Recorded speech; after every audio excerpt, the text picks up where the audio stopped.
How does Junior's experience moving between the reservation and Reardon highlight the challenges of navigating multiple cultural identities?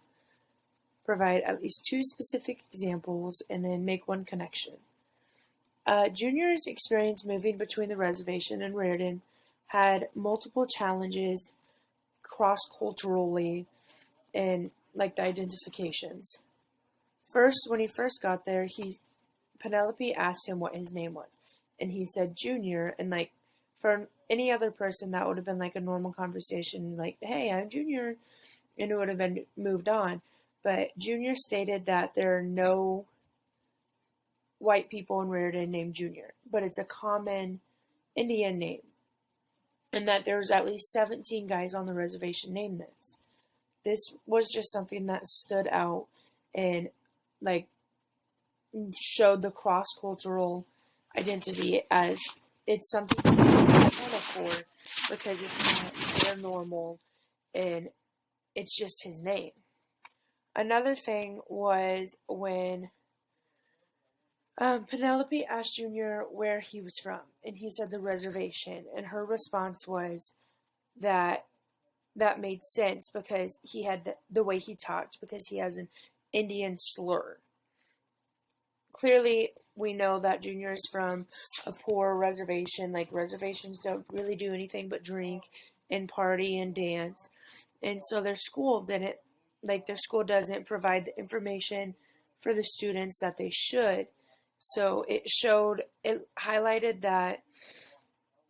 that's another thing that he just stood out because of his cultural identity.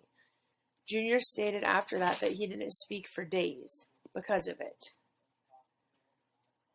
In our provided discussions, we have learned that many people change the way they talk, walk, speak, because they want to fit in with a different culture.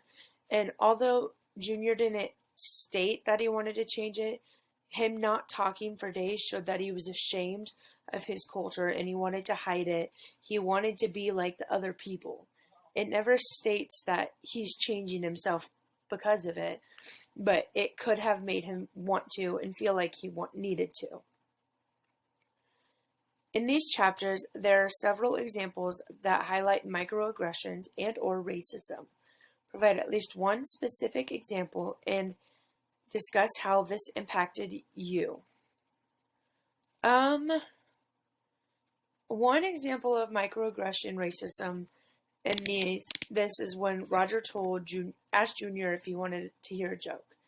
First, he didn't call him by his name, he called him Chief, along with many other nicknames and jokes.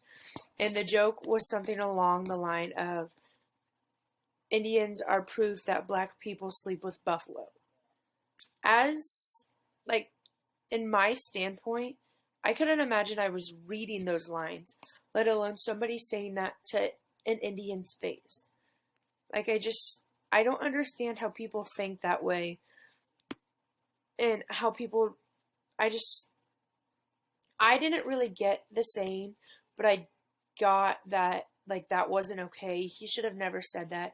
He had no right to say that, and then it was super, super offensive.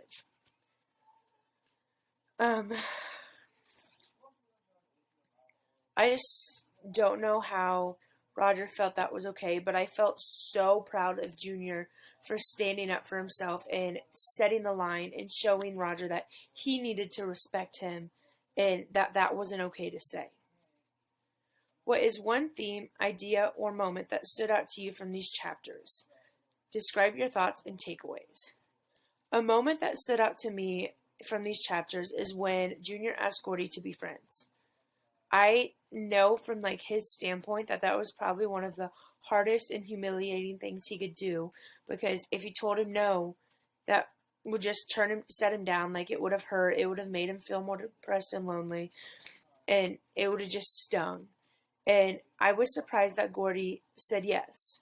And let alone saying yes, he started to tutor Junior and teach him different things about not really their culture, but he kind of gave him an in.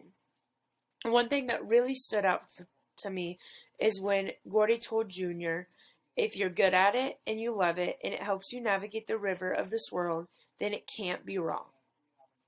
He said this when Junior opened up to him about his comic drawings.